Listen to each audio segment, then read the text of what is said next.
Okay, should be starting now. Right.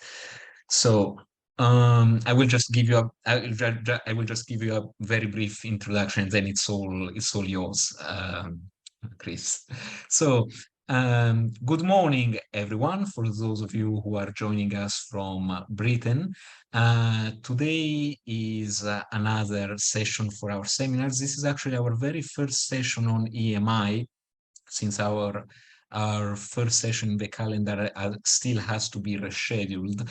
But today's speaker is going to be Professor Christopher Hill, and he's going to tell us something quite interesting, because he's going to tell us about EMI engagement from the perspective of academics, or at least from what we can learn from the experience in academic. And although I'm not very well informed in terms of EMI theory, I've been a teacher in an EMI context, so I'm quite excited for this presentation. So there is really nothing else I can add. And yeah, Professor Hill, whenever you want, you may begin. Oh, thank you very much, and it's a great pleasure to be with you, albeit a distance from Dubai.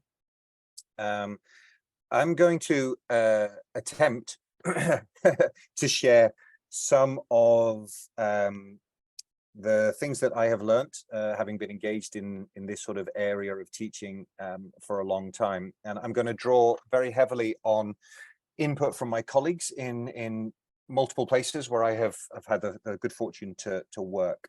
And so when I was asked to give this presentation, it was based on a book that I recently published with colleagues of mine in Taiwan, including chapters from colleagues in the Middle East.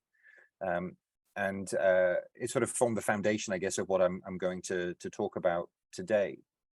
But I think what's important to note at the beginning is, almost up to the point that I finished the book with my colleagues, I never considered myself an EMI teacher. I thought EMI was a very specific function and level of expertise, and yet I've been teaching abroad from Britain, which is nominally my home country, for the past 15 years. And although I've been teaching in a English language institution for those full 15 years, I have actually been an EMI teacher, as have most of us that work in international education, precisely because of the diversity of the student population. And so I think this process has really allowed me to reflect on the role of teachers within this teaching process and within this learning process, because I think it's important to think about both aspects of those. And so one of the things I think to sort of start us off is the context is to offer varying perspectives and lived examples of EMI design, management, technology, teaching, assessment, etc. And actually to give you some practical things that you can try in classes that have either I've tried or colleagues of mine have tried. Going to be drawing on insights from Taiwan, Uzbekistan, United Kingdom, and the Middle East, and particularly there's a section at the end with a focus on Taiwan from colleagues there in terms of their own classroom activity, and then hopefully we'll have an opportunity to share and engage along the way. I think what's really important for EMI teachers, and indeed for teachers in general, is to if not possible to work in places, to travel to places where you can't speak the language. I think it's a very important reflective tool to be somewhere where your expression capability is limited by your own language ability, because I think it gives us a much greater appreciation for what students in an English-speaking university go through when English is not their first language, or in some cases not even their second language, because there is a perception and a connection between language capability and perceived intelligence, and this is something that we need to shatter this assumption. And a very good way to do this is to put ourselves in a position where we simply cannot explain ourselves because our own language capability is limited. If we're able to learn another language, or even speak another language already, that ability to operate between languages can be very, very useful, because it gives us an appreciation for the way in which learning operates in different contexts. And so these, I've been fortunate enough to live in several countries over the course of my professional life, and several countries before I was a professional. And these have all been very useful in terms of helping to form my understanding of language and my understanding of, I guess, empathy towards the use of language in learning, having been on both sides of the equation, as it were. I think it's very important for us to remember within EMI that there's no endpoint, right? This is not a thing to which there is a solution. This is not a thing to which there is an easy fix. This is an ongoing journey that we get hopefully a little better at. But it's there's not going to be one perfect class, and the reason for that is the diversity of the student experience within the class, their response to the subject matter, their response to the teacher, their response to the environment, right? So what we can do within an EMI classroom is develop strategies, techniques, tools that can hopefully increase and enhance the learning process.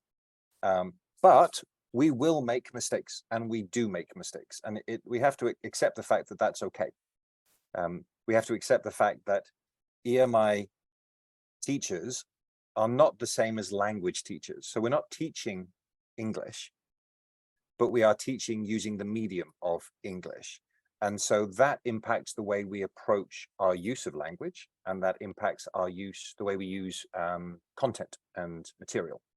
And so these are all things that we need to think about, but we will make mistakes along the way, and that's okay.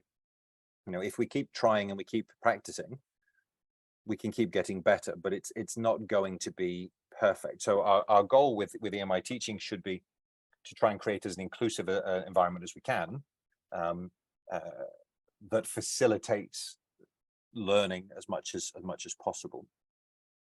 This is the book I was talking about, which was produced with colleagues of mine in Taiwan, and it shows global examples of classroom practice, some of which I'm going to highlight today.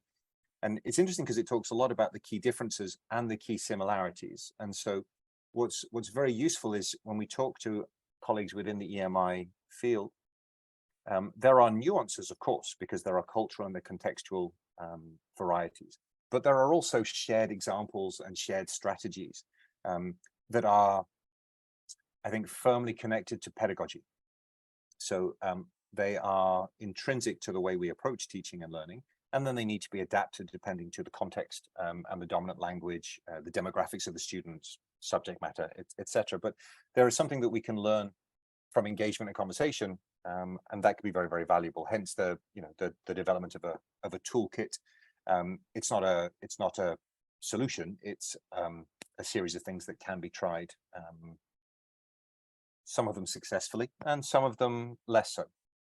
And I think one thing to remember when we're thinking about EMI teaching is trying something new won't always succeed the first time. And so sometimes we need to try it several times. We need to adapt it.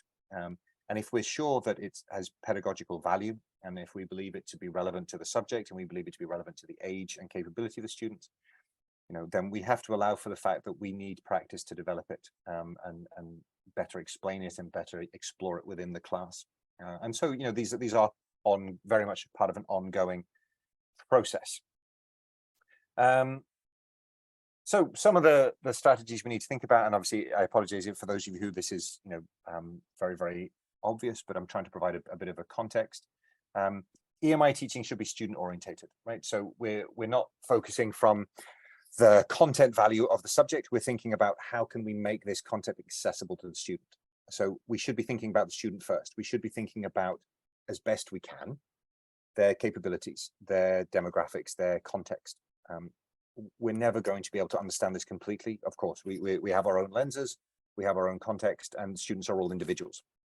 So we're not trying to create a homogeneous approach, but better understanding student learning patterns, better understanding student engagement patterns. This can be very, very helpful in terms of how we design and then pitch our material. The more that we can make it authentic, the more that we can connect it to lived or shared experiences, so much the better, because that provides an access point that is not unique to the language, but is embedded in the knowledge understanding. And we need to be structured, right? We need to follow a process that is coherent, that has a clear beginning, has a clear middle, has a clear end, because that structure allows a greater sense of the student can follow along more easily. Not easily, but more easily if it follows a coherent structure where we introduce topics, we explain topics, we review topics, and we provide enough time for students to reflect and sort of ask questions they may have. So some of the basic structures, and this is born out of multiple subjects and areas. It's using this scaffolding strategy. We need to think about breaking information into smaller pieces, regular comprehension checks, both of the material and of the language it's used. So a very simple way of doing this, you can see these segments here that give you an understanding of. Oops, sorry, went too far. There we go. Sorry, I moved the thing 2 slides. So you've got explaining it, completing it with them, dividing into smaller groups, completing in smaller teams, and then tasks can be done by each student individually. So a lot of EMI, successful EMI teaching involves smaller group activity. It involves the creation of safer spaces. It involves the creation of communication channels that are not in front of the whole class, and it involves constant checking. And those review processes can be very, very useful. Obviously, visual aids are very important. We should be able to let students ask questions, but this is where some of the EMI strategies are very much linked to pedagogy. So learning patterns.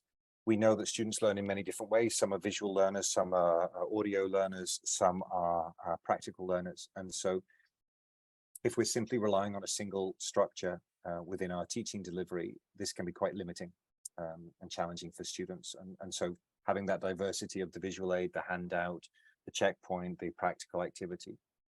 Of course, these are going to differ depending on the subject we're teaching, the number of students in the class, et cetera, but these are sort of general options that can be quite useful. Personal contact does matter, right? So trying to include interactive tasks, give students the chance to experiment and explain. And this doesn't have to be purely in the practical sense of, say, an engineering subject or that type of thing. It can be within classroom activity, group work activity, role playing. And I'm going to give some examples of those in a little bit. I think it's very important that we build our teaching sessions around language as well as content. The tendency in quite a lot of structures is to focus on the content because the content is linked to the curricula, it's linked to the expected outcomes, it's linked to the assessment methods. And there's a certain amount of content I must get through, and if I don't get through, then I haven't fulfilled the obligations of the teaching or the assessment approach. But it's important that we think about the way in which we are communicating the content. And so we do need to be very language aware, and learners need to go through the different components of language. So talk, read, write, not just listen to English being spoken. Now, there's enough research out there that shows that students with a first language or native speakers of the language of instruction, if all they're doing is listening, they're not processing the information either. And that's even more so when students are operating in a second or third language. So we need to build our sessions around language that is accessible and language that is coherent and clear. So that's something that's very, very important. And it's interesting. We see this, I've seen this with a lot of colleagues, that I need to simplify the content, otherwise the student won't understand it because it's not their first language. This is not true. The idea, we can keep the content level appropriate to the level of delivery. We can simplify language, right? Because that's the access point. The content, their level of capability, their expertise, their academic, etc., that's one issue. Their access point is the language. So we can simplify language That doesn't mean we're dumbing down their ability to understand the content. It means we are increasing their access point to the content. Actually slowing down, waiting, giving students a chance to think, reflect, listen. Silence is not a failure. And often I've seen this with a lot of colleagues, and I've seen it with myself when I've taught in international contexts. There's this expectation that if I ask a question, I say a point, I ask a question, so are there any questions? Do you understand any points? And there's silence. It's quite easy to take that as, okay, well, they haven't understood me, or I now have to say it again, or they weren't listening. And I then have to try and reinforce the point and reinforce the point. Actually giving people the chance to process the information and reflect the information, and then feedback can be very, very valuable.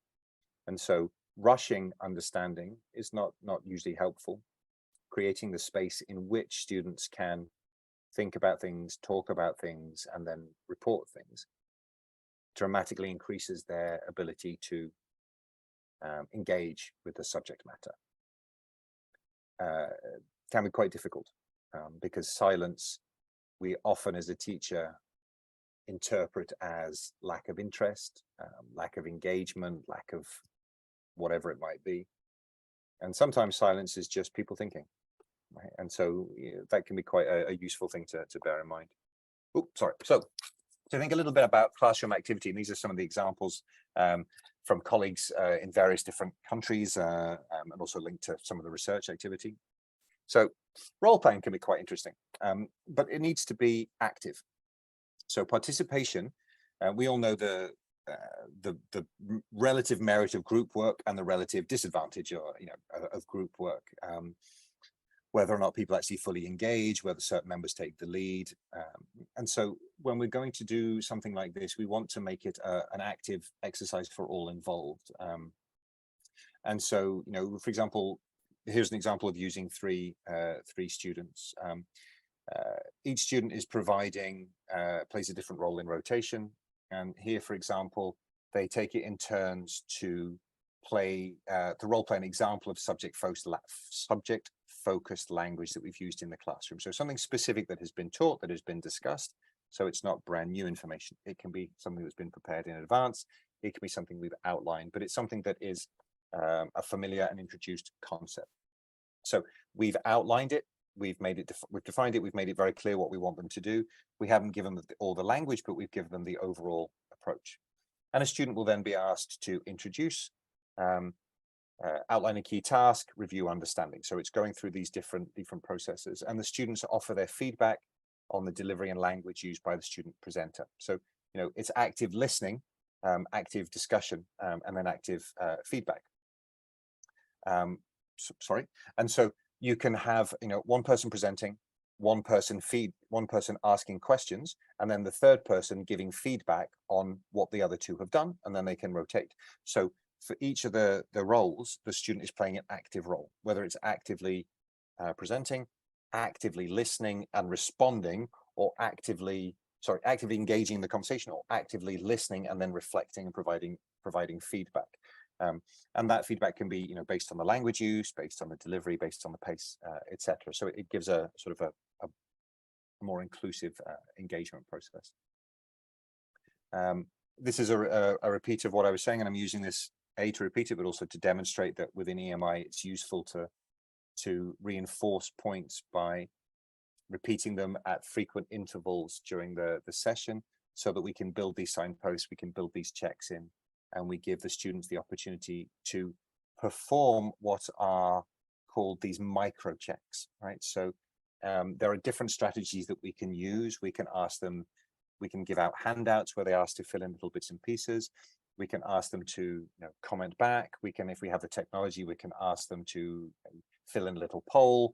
We can engage with them in all of these ways over the course of a class. But it's essentially, it's a regular comprehension check. So it starts at the point of origin where the language we're using is accessible, and we're not using overly complicated language structure, sentence structure, but we're also ensuring that any technical terms that we're using are understood. Because obviously if you miss the particular term and then we start to move on with the conversation in terms of application or use of that term, then students can become very lost, in which case they'll effectively just switch off from listening. Yep, scaffolding strategy, very, very important. explain how it should be done, you complete it with them, etc. Right, and then ask them to do it individually for feedback. But make learning as interactive and learning focused as possible. And so everything that we use in our teaching sessions is in the service of advancing the learning, right? So it's we're not using a breakout group just for the sake of it. We're not using a video just for the sake of it. It has to have an inherent value. And within EMI teaching, that inherent value is increasing the comprehension, increasing the access point. So I'd be interested when we, if we have a Q&A session at the end, what your approach to this is. The extent to which you let students ask questions during the course of class. A lot of that is about building in a safe environment of trust and openness, because students are often wary of asking questions anyway, as a general rule, for fear of appearing anything less than in front of their peers. And then when you add the language aspect, there's an additional dimension. But it's worthwhile building a system. And one way, for example, we can do this is when we break them into smaller groups, we can ask the groups to feedback questions. And then we can ask them to say, you're feeding back the questions on behalf of the group. So the person that is doing the speaking is the representative of the group, but the questions are not necessarily associated to them as an individual. And so there's a security and a collective, and that can be very, very useful. If the students do ask questions, obviously we want to use constructive responses, and we want to build up that pattern of trust.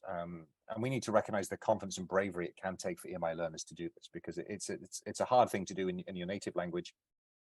It can be a very scary thing to do in another, where you're thinking about both your level of expression and your level of knowledge, and how those two will come across. Yeah, and where we should show our students that we're accessible and approachable. And so that's about making the learning environment inclusive. That's about making the learning environment interactive. And that's about not just being somebody at the front reading from a PowerPoint and conveying the knowledge, as it were, but about demonstrating that we are a vehicle to increase their learning. And we're hoping to support them along that journey. So this advice comes from colleagues. I've sort of amalgamated it. Step one, we've got the environment, right? Safe space for engagement. We've got relevant material preparation. We've got the thinking about what motivates our learners, how we manage that connection. How do we manage then the delivery in terms of the development of interactive sessions? And how do we engage with our students in terms of honest, open, providing the safe space for questions? So we're thinking about, and again, these are linked to pedagogy. And this is what I'm saying, that there's a coherence that runs across all teaching. The additional level with EMI is the use of language as it relates to content, which makes it obviously quite often much more complicated. I wanted to give you an example. I apologize for the fact that the text is very heavy on this slide, but I wanted to just get it into one slide. And this is an example from one of my colleagues in Uzbekistan. And this is a case study that they used in their EMI teaching when they're using a very practical example of cooking. And this is feedback from a student within the context who was reflecting on the learning activity done in the EMI class, when the teachers used the example of baking to talk about assessment. And so the idea for baking, as it comes up here, you've got when the cook tastes the soup, that's formative, but when the guests taste it, that's summative, right? So they introduced a quiz to identify personal capability, 10 questions that were designed in a sort of accessible, funny, easy manner for students to engage with. That gave a score. Then they asked the students to line up. So you've got movement, you've got interaction, and then obviously they start to see how they relate to each other, their peers. And then they actually bring out the baking equipment, and then the students get to do practical, and they have a conversation during, and halfway through they rotate and they comment on each other's, and then another 15 minutes later they stop, they get teacher feedback, and then they continue along this vein. So activity, feedback, communication. And then in this case, while actually eating the cakes that have been cooked, they then relate it back to the central themes of the learning exercise. So in this case, assessment, they talk about formal, they talk about informal, they talk about roles of people within the equation. They talk about different components.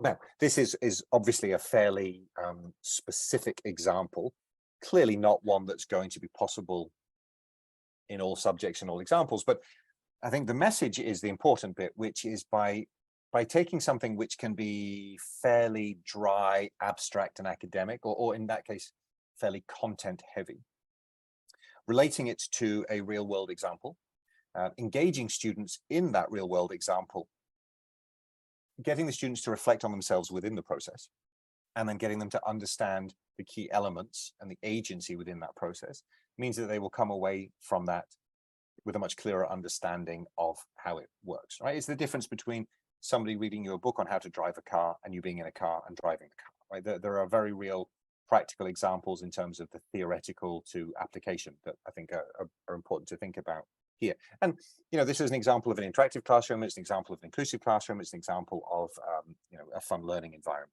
Again, I'm not expecting everybody to replicate this. It's just a, you know, a model that I think is quite interesting. So thinking then about communication. This is quite an interesting topic within EMI. We think it's perfectly acceptable to translanguage, right? To mix English with the student's native language in a homogeneous class. Now, this is not always going to be possible because in many cases, the class is not homogeneous, right? So you may have 18 students speaking one language, one student not, and therefore you know, you don't want to be exclusionary, but you can therefore offer two examples, for example. Yeah. But because it's an access point, right? So if we are able to do this and if we are comfortable doing this, then this can be a useful tool. There's this tendency to say, well, if I'm teaching an EMI class, every single word spoken must be in English. That's not always necessarily the case. Clearly, the majority, you know, will need to be spoken in English, otherwise it's not an EMI class. But you know, there is flexibility to adapt here. And we need to simplify sentences. So complex words and terms confuse students and they distract from the content of the lecture. You know, there are obviously subjects where we need students to understand certain terminology, and there are, you know, that's a learning process. But in terms of understanding concepts and foundational elements, then, you know, we can certainly simplify sentences much easier. Emphasize the most important parts of the material being learned, and, you know, this is done in a very simple way. Sentences and terms can clearly be paraphrased, related to everyday examples. And this is where, you know, I was saying at the beginning that, you know, it's an ongoing process and we learn by mistakes. I think being an EMI teacher, or indeed being a teacher, we have a bag of tools or a bag of tricks, and we try different things in different circumstances. And if the first one doesn't work, we try something else. And so, you know, trying to explain complex concepts and terms, or even problem approach and solutions. Now, we can try one explanation. If that doesn't work, we try another. And then we reflect on which explanation worked best and why it worked best. You know, is it the pacing? Is it the subject? Is it the language? Is it the content? Is it the particular group of students? Now, going back to the student learner at the center. You know, and therefore we'll know next time, we'll have a greater sense of what we might do in any given circumstance. And so I think it's important to realize your class is not going to be perfect. And if it doesn't work the first time, you try something else. Right. And so I think that's a very important reality of EMI teaching. Oh, sorry, it went too far. So we need to think about ourselves in the EMI world. We need to think about our own capability. We need to think, yes, about the students. We need to think about material, delivery, level of, and then the classroom setup. So these are important focal points for us to think about. And some of the things that we've noticed, and this is from student surveys, student feedback, and work I've been involved with in I guess various locations. Some of the common issues that we have in terms of student engagement and student understanding and retention within EMI teaching is level of enthusiasm, both on the part of the teacher and of the student. So in some cases, the teacher themselves may not be teaching in their native language. And I've had experiences in Taiwan where ministry regulations required teaching to be done in English, and yet both the teacher and the students speak a common language, which is not English. And so they are now, everybody's learning in a language which is not their own, and therefore it feels really quite unusual. And so the tendency or the desire to pull back to their native language is naturally quite strong. And therefore this can impact the level of enthusiasm, which therefore impacts the overall learning, right? And so as an EMI teacher, I think our enthusiasm needs to be quite strong and quite high, because the more we understand the content, the more we understand it, the more we can explain it, then the greater the learning for the students. Also the level of empathy, and I mentioned this at the beginning, you know, our own understanding of what it is for the students and their learning approach, and you know, attempting, you know, to not get frustrated if there's no answer at the beginning, or to, you know, as I said, to build in silence, to build in time, to slow things down a little bit, because if that's done particularly at the beginning of the module or the course, you know, there'll be a much greater level of success. Level of information, very important, right? So we don't want to overload, and that comes back to thinking about language and not just thinking about content. Assumed knowledge of the student, yeah, very, very important, because we want to think about where they're coming from. And again, this is not dumbing down the content. This is simplifying the language as an access point, right? But making sure that we are approaching this from an appropriate perspective. And I've mentioned pace of delivery and variety of activity, right? These are all both very, very important in terms of increasing the opportunities for engagement and understanding. Yeah, so we know that students don't pay attention, and because people don't pay attention, right? I mean, that's human. And so when we increase the level of interventions in our teaching, whether that's through breakout groups, whether it's through checkpoints, whether it's the micro checks we give the students, whether it's through tasks, activities, whatever it might be, you know, the attention span spikes. We don't retain it obviously for a very long time, but the idea is that we constantly look to fluctuate it, moving towards the positive. And that can be done through the classroom techniques that I talked about, and I'll show you some more. I'd be interested to see if anybody's ever tried this, the fishbowl activity. This is quite an interesting one. Works relatively well with small to medium-sized classes, and because it encourages students to explain and demonstrate their knowledge of a specific topic. So we can use it as a micro check, we can use it as a checkpoint, we can use it as a learning tool.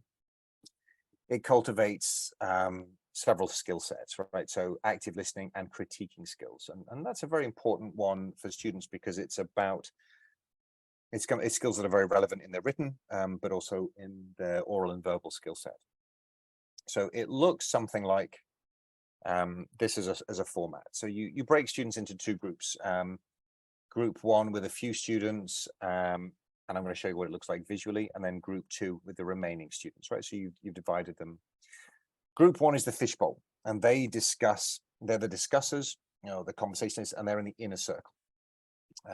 And you have students within that group discuss, debate, or share expertise for a specific time frame. So you've set the parameters, and you've explained this very, very clearly. They're talking about an element of the teaching, you know, of the class, of the subject, right? So it's focused, it's learning focused. Group two, who are the observers, they sit on the outside, and you have those students listen. They can take notes, they can write a response, or illustrate what they've observed.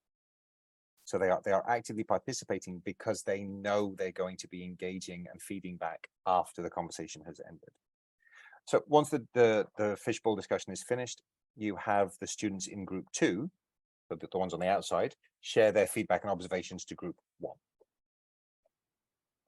And then what we do as the instructor or the teacher, we observe both group one and group two, listen to both, and then provide feedback to the class on both segments. And that, you know, that feedback can range from content, language, engagement, you know, good things, you know, things they can work on, right? And also it's another opportunity to check for learning and knowledge. So this is what it might look like from a sort of visual.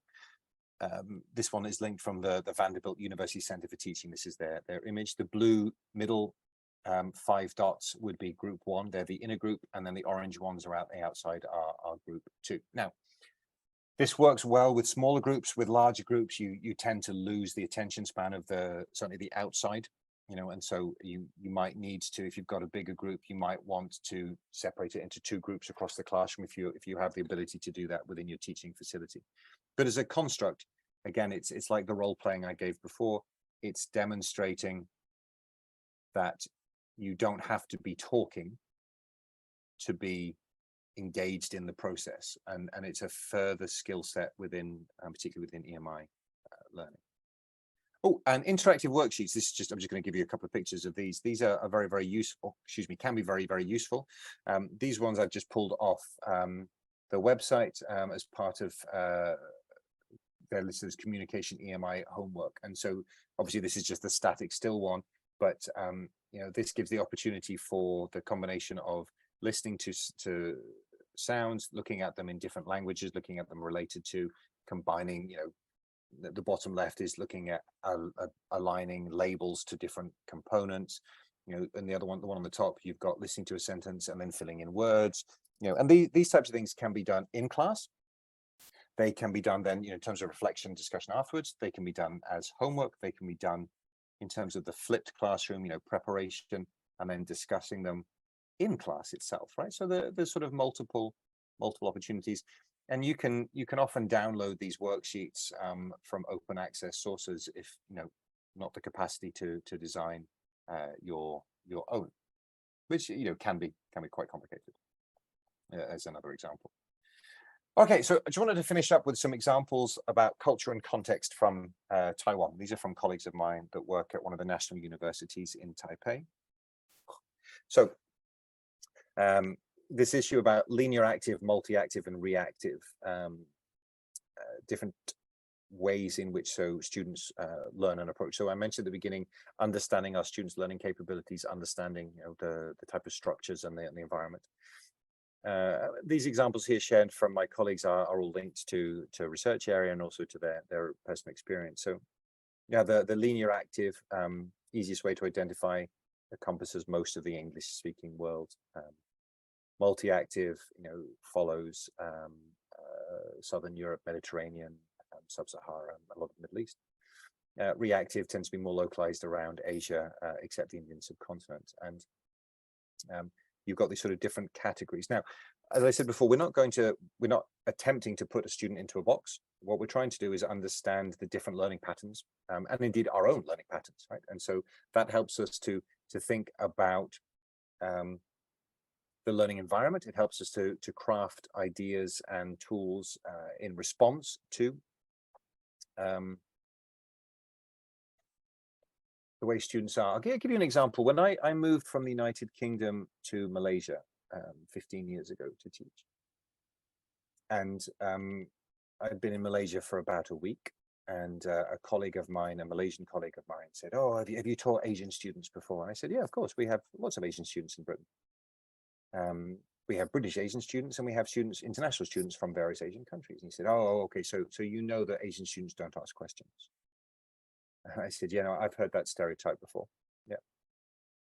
And he said, "Do you know why?" And I said, "Yeah, we have a rough idea." And he said, "Yeah, you know, it's about losing face, and it's about, you know, respect to authority." And I was like, "Yeah, okay, no, that's great." So it's a culturally protected construct, right? True or false? It's an assumption-based understanding that this is why a particular group of people don't do a particular thing. And I said to my colleague, I was like, "Well, you know, I've been teaching in Britain for a few years now, and British students don't ask questions. So why is that?" Because they don't conform to the same cultural stereotype or assumption, but they do conform to the collective culture of the student, right? Which is that a lot of students don't ask questions irrespective of where they are. And that doesn't have to be a uniquely cultural indicator, right? So our understanding of students as people and as learners beyond a cultural box is important. the cultural understanding and the research understanding can be very useful because they, as I said, they can help us to craft approaches, and they can help us to better understand, learning patterns. And that can be very, very useful because the more we understand learners, the more we understand how we can teach. But we can't put people in a box and assume that this is going to be the absolute solution to the problem. It doesn't work like that. Right? They are individuals, and therefore we need to craft responses, which is why I also said at the beginning, there's no perfect response to this, right? There's no absolute way of looking at this. There are, of course, different areas in terms of high versus low content culture, and that can certainly factor into it. I'll give you a practical example. So this one is taken from colleagues who are, in one case, associate professor from Department of Physical Therapy, Department of Aeronautics and Astronautics, and Department of Nursing. And so this is feedbacks from colleagues that the first example is physical therapy said that this colleague of mine raises lots of questions during teaching to ensure the students understand her materials. Constant questioning, constant micro-checking. Department of Aeronautics and Astronautics specified that for students from diverse cultural backgrounds, which was more relevant in their classroom, he assigns a topic that contributes to more countries in the world, right? So it's making the problem more relevant and accessible. Nursing, for example, told us that through mutual discussion, the whole class can learn from each other by bringing in examples. So it's actually raising cultural engagement, cultural awareness through information and example sharing, because that makes the learning more accessible. Again, linking back to sort of the Uzbek baking example. This is quite a long quote, but this is about constructing a comprehensive learning environment. And the example here, again, from a Taiwanese colleague, but is saying students tend to understand the content better when it's relevant to their own cultural backgrounds. For example, when this person talked about police enforcement in the United States, maybe the American students are going to understand that better. It takes some time for international students to understand in this context the issues that took place in Taiwan because it's much more localized. So the point is that we can see teachers' perspective-taking abilities and multicultural attitudes are critical for negotiating the complexities of diversity in classrooms. And these qualities enable teachers to better align their teaching to the needs of the students. So it's about being aware of who we are, being aware of where we are, and being aware of where the students are. And so making the examples inclusive, making the examples accessible, and that's the entry point. And therefore, allowing people to talk about their own cultural examples, their own experiences, is another way of increasing knowledge, increasing engagement, but also increasing language practice. Because then they're not talking about something theoretical, they're talking about something real and something lived. And therefore, they're accessing language that is more familiar. And by doing that, they reinforce their confidence, or increase their confidence and reinforce their capability in using English as a medium of instruction and delivery. And that in turn has a knock-on effect for their ability to engage with the more complex linguistic terms. So one of the key challenges in an EMI classroom is getting people to speak. And if we start from the point of getting them to speak about complicated content, we're going to face major obstacles. If we get them starting to talk from the point of things that are lived, shared, narrative experiences, that builds up confidence. And that confidence has a knock-on effect for content understanding, right? So it's part of a process. Accents obviously is a key one. The same colleague, uses a way in which we accept that accents are different. We experience them, and we engage with the conversations about them to make sure that we can increase understanding. And this is from our own point of view, not just from the learner's point of view. So, I mean, we all have an accent, whether we think we do or not. And so that's an important, thing that we need to bear in mind. Teaching assistants, I think, can be very, very important. And this comes from NCKU, which is the National Chenku University. So this is, again, feedback from colleagues. Sometimes teaching assistants are used for many of their EMI classrooms because the teaching assistant can play a key role in terms of leading group discussions, or in terms of circulating and responding to feedback or student needs. This university for NCKU is planning on training more EMI teaching assistants so that they can effectively provide at least one teaching assistant for each course in the future. And so that's a useful technique where it's a capacity issue, but it's not just relying on the teacher as a single entity themselves.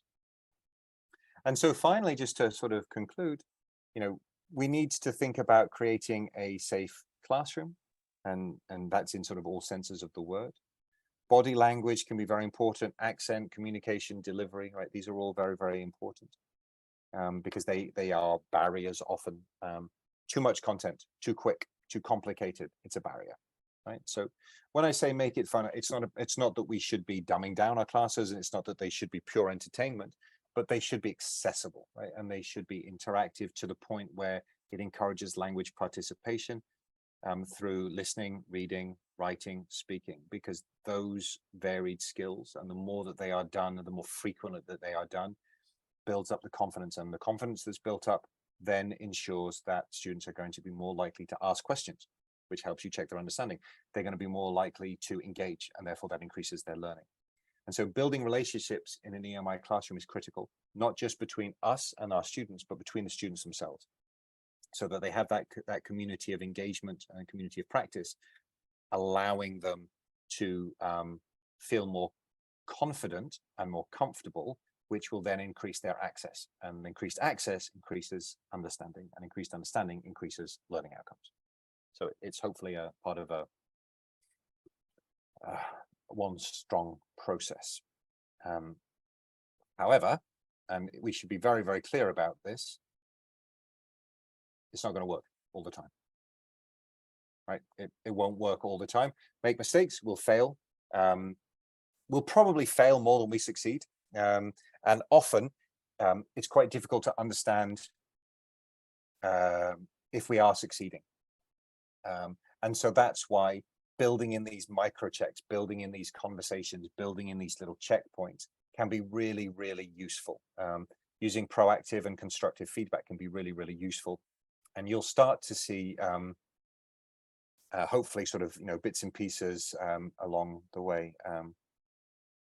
Absolutely. So Nicola Galloway's point in the text there, chat about, she discussed this in a recent talk, we need to share unsuccessful policy implementation and learn from each other, because trying something and it failing, okay, we could try it again. But if it continually doesn't work, then, we need to talk about that, particularly people that have, shared context experiences, so the same subject or the same group of students or the same, sort of context, that can be very, very useful.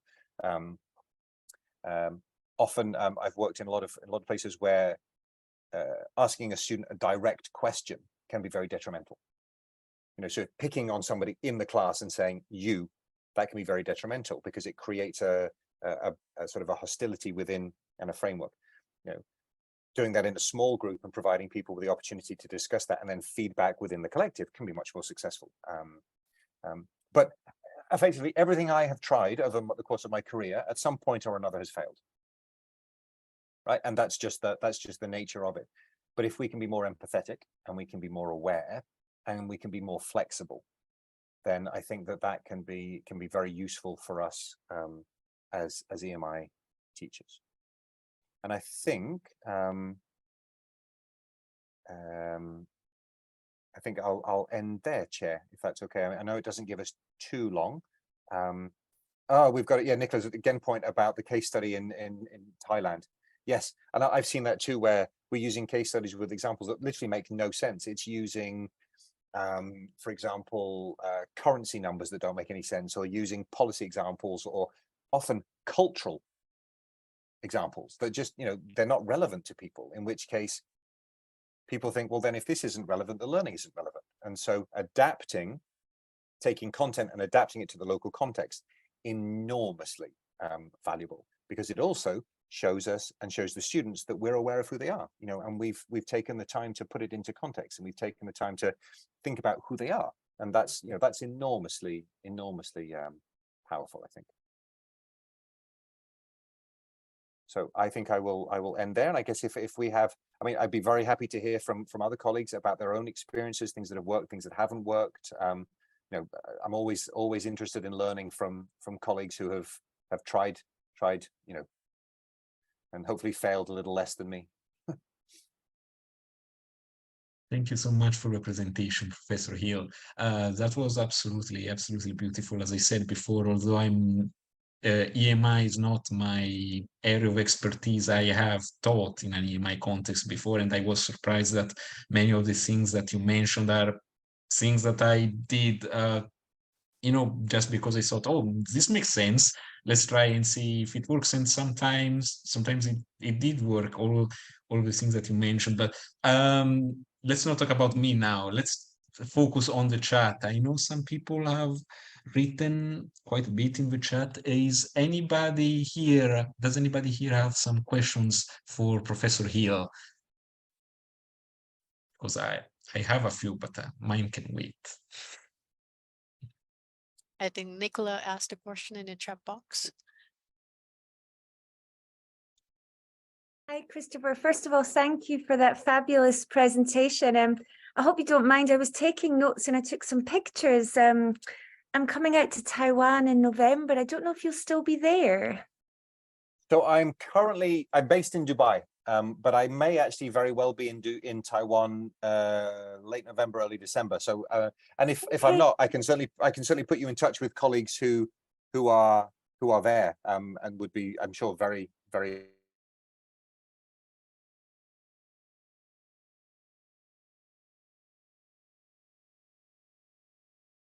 physically based in Dubai, which is where I am now. Yeah. I wondered in your implementation of training and in all your experience, and that you gave us so many different case studies there, which was great, and you have a wealth of insight from different contexts. How much discussion has there been, or investment from the institutions, in collaboration between EAP teachers and content teachers? And so that was my first question. And the second was, and I can see that Hassan from Turkey and Marcelo from Portugal have added some comments there. And how much potential do you think EAP teachers have to lead in the EMI policy implementation process, given the language and teaching expertise that they have? Quite a difficult question. No, but it's an excellent question, and I think the honest answer is there's not enough connection and not enough interaction. I think that, and I think this is almost sector-wide. There are, of course, examples of good practice, in different places, but I think in general, we're not tapping into the resources of the people who better and best understand the issues. I think that's probably a broader issue in terms of curriculum design anyway. The teachers are not often involved in the development of curriculum. It sort of comes from a more institutional or accreditor perspective. And the NCKU, for example, the example I gave about them investing in teaching assistant development, and they are looking to actively engage people in the process. But again, it's still from a prepping people to do the thing that has to be done, rather than looking at the point of origin and developing the material and the structure and feeding that into sort of the macro approach. And so I think there's a lot more work that needs to be done in terms of involving this. I think what I've seen is that the AP teachers tend to be seen as sort of the front line, the end user, rather than the design. And I think that's a mistake. I mean, they should still obviously be the end user, because that's but they should also be involved in the design. But this is an issue I've seen. I do a lot of work in curriculum design, and this is a problem. This is an educational flaw. The agency of the teacher is usually in the classroom, interpreting the curriculum, as opposed to having been involved in the design. And I think that means that there's disconnect. And I think further disconnect, there's a concern that with EMI as a growing research field within applied linguistics, we don't want to alienate the teachers as well. And there's the researchers publishing the research and the teachers that are in the classroom delivering. So I think we need collaborative projects to work with teachers together in practice. I think absolutely, because it's nonsense for us to not be doing this. I mean, it just they're not two separate functions. You know, they are an integrated reality, but they are treated as separate. I don't know whether that's academic arrogance. I don't know whether it's, you know, just research structure, but I think it's a problem. Yeah. And so I would be very enthusiastic and you know, amenable to, you know, collaborative projects of this nature, because I think it's particularly on a comparative basis, you know, where we could sort of share examples from multiple different areas. I think this would be fantastic. Yeah. Excellent. That's exactly one of the reasons we set up the network as well. And Jamie and I have been chatting in the background about meeting to discuss We've had some collaborative projects with ELINET members so far, one in Indonesia on a collaborative MOOC, but we're looking for larger scale funding. So perhaps we can set up another meeting to talk about this, and for anyone else that's interested. Absolutely. I'd be very, very interested in that. Yes.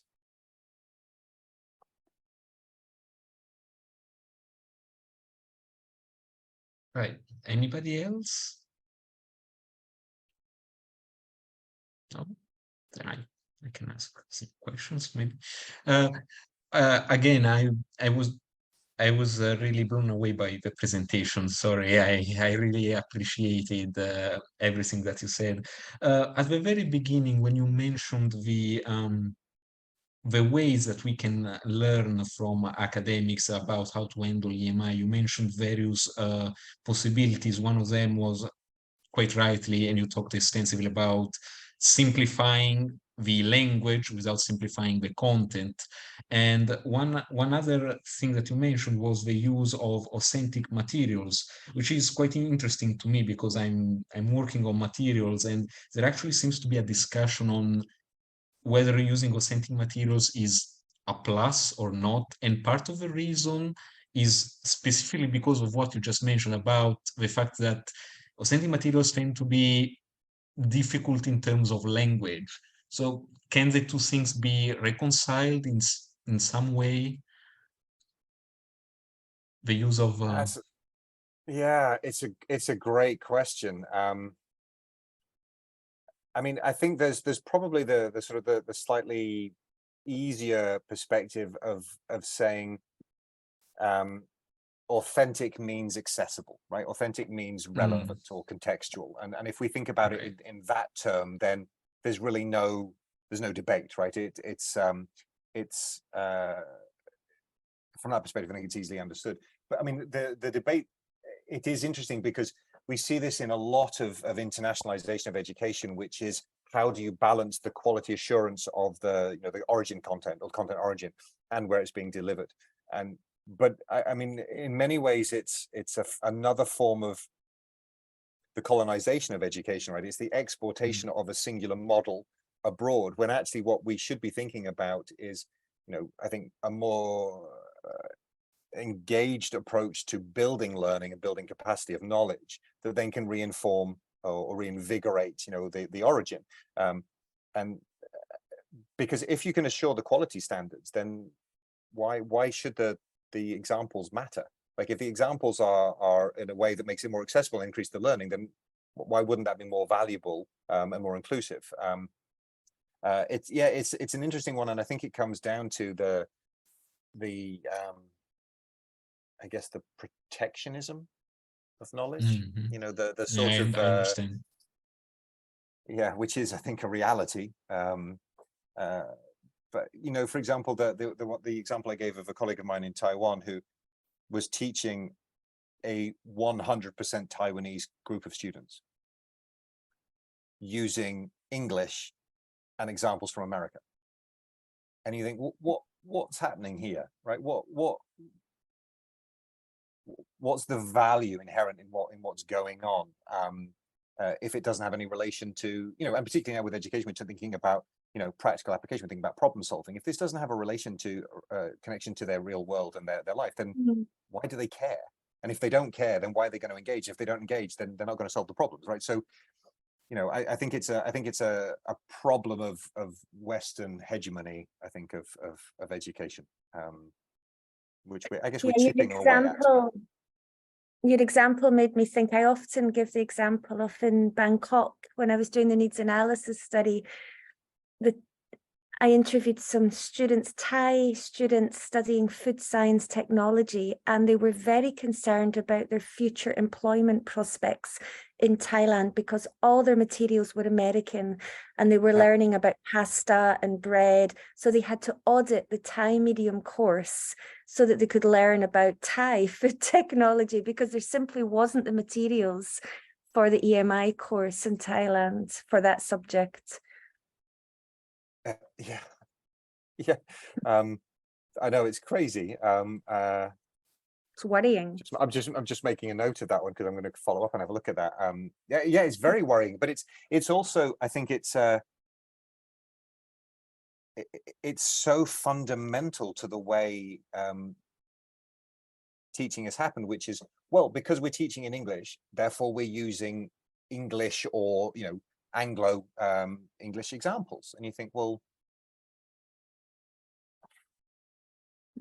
right, it doesn't Quite agree. yeah. It might. I mean, it's not just about like an EMI context, I think, because one of my PhD was looking at the Anglophone context, Anglophone university, but has lots of international students in the class. So one of the class that I studied was architecture class, and then they had nearly like 60% of the students are from abroad, but they are learning the European policy, architecture policies, and then British architecture policies. And sometimes a student kind of complained that, well, it's good that we learn the architecture policy, but what we need to learn is how to apply this when we go back to their home countries and so on. So sometimes it's good to think about even the teachers in Anglophone universities to think about when they need to look at their students, you know, the populations, and to little adjustment in their teaching practice. Absolutely. I mean, and you know, that's a capacity issue, it's a training issue, it's an experience issue. You know, these are all they're all key elements. Yeah, and I think we get better at that the more we experience, right? The more familiar we are with the unfamiliar. The more, I think a good EMI teacher is somebody who's quite comfortable with uncertainty, you know, and you're not sticking to the absolute, I'm going to deliver this content, but you're open to saying, well, if we don't understand this, let's explore it, or well, let's use another example, or let's relate it to something, because the fundamental objective is not the absolute content, or shouldn't be the absolute content, you know, gain. It should be, you know, the overall learning, because there are just different access points, right? But that's what I was saying at the beginning. I think that's fundamentally connected to overall pedagogy, right? This, as you said, Jamie, this is not unique to EMI. It's more complicated in EMI, but fundamentally it's part of the basic principles of teaching and learning, really, or learning and teaching, as it maybe should be discussed.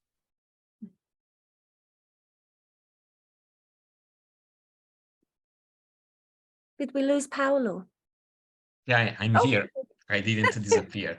So thank you again. Thank you for the answer. Yeah, quite a lot of food for thought, and we will see. Definitely, as Dr. Galway mentioned, we will need to have something a little bit more specific in the future. And this is all interesting because I'm working in all these related areas as well. And yeah, I'm really looking forward to learn more and find out more, because this is all quite interesting for me specifically. But thank you. I don't think there's any other questions. Do we have anybody else? A very final quick question. Allow me. Okay. No, that's absolutely perfect, Nadia. Definitely, we are still looking for coordinators and members, and definitely do get in touch with us. Just one thing before we all go. Our next seminar is going to be on the 20th of July, if I'm not mistaken. You should get an advertisement for that in a few days' time. So yeah, you will get all the information. And thank you again to Professor Hill. An excellent presentation, and I'm sure this was useful not only to those who attended, but also to the people who will see it once it's uploaded on our website. Thank you again so much. You're welcome. You're welcome. And we'll Thank you send you an again, email everybody. about the meeting. Great. Thank you very much. Yeah, that'd be great. Thank you. Thank you, everybody. Have a good day. Bye-bye.